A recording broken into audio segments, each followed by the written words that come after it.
Metal presents কৃষি সংবাদ সুজলা সুফলা।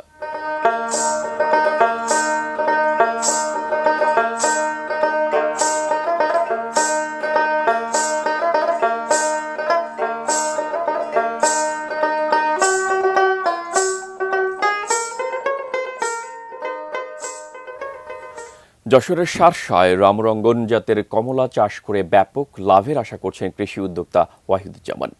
নতুন জাতের কমলা বাগান দেখতে প্রতিদিনই লোকজন আসছেন।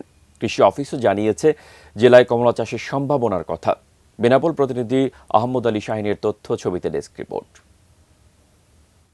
দার্জিলিং, ম্যান্ডারিন, চীনা, পাকিস্তানি, নেপালি, ভুটানি, বিদেশি সব জাত কিংবা স্থানীয় জাতের খাসিয়া বা নাগপুরি কমলা। আর আছে কৃষি গবেষণা ইনস্টিটিউট উদ্ভাবিত বাড়ি কমলার কয়েকটি ভ্যারাইটি। তবে চীনের রামরঙ্গন জাতের কমলার চাষ এদেশে অপ্রচলিতই। যশোরের শার্শা উপজেলার পানবুরিয়া গ্রামের কৃষি উদ্যোক্তা ওহিদুজ্জামান দৃষ্টি কেড়েছেন সেই রামরঙ্গন কমলার চাষ করে। এখন অপেক্ষা লাভের খাতা খোলার। নার্সারি ব্যবসায়ী ওহিদুজ্জামান তার 2 বিঘা জমিতে রামরঙ্গন কমলার চারা লাগান বছর 4 আগে। গাছ বড় করতে খরচ হয়েছিল 2 লাখ টাকার মতো। 2 বছর পরই তাতে ফল আসে। ওহিদুজ্জামান জানালেন, গত মৌসুমে তিনি 1,65,000 টাকার কমলা বিক্রি করেছেন।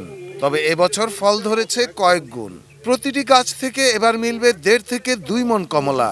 তাতে তার 8 থেকে 10 লাখ টাকার কমলা বিক্রির আশা। প্রথম বছরে একটা দুটো করে ফল হইলো, এই দেখলাম মাশাআল্লাহ বিদেশি কমলার মতো। পরিকল্পনা মোতাবেক যে তাহলে এই বাগানটা সম্পূর্ণ লাগাই দিই। গত বছরের চেয়ে 5 থেকে 6 গুণ ফল হয়েছে এবং ফলের সাইজও খুব মাশাআল্লাহ ভালো।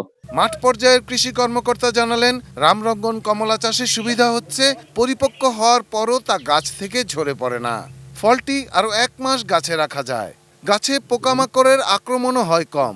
ওহিদুজ্জামানের নতুন জাতের কমলা বাগান দেখতে প্রতিদিনই আসছেন স্থানীয়রা। আমি চাচ্ছি নিজেই এমন একটা বাগান তৈরি করার জন্য। আমি সাতক্ষীরা থেকে এসেছি। কমলা লেবুর ফল অনেক সুন্দর এবং রসালো। মাকড়নাশক বা ছত্রাকনাশক, তারপর মাছি পোকা, যখন যেটা আমি দেখি তাকে পরামর্শ দিই। কৃষি অফিস জানিয়েছে, যশোর জেলার মাটি ও আবহাওয়া দেশি বিদেশি সব জাতের কমলা চাষের জন্য উপযোগী।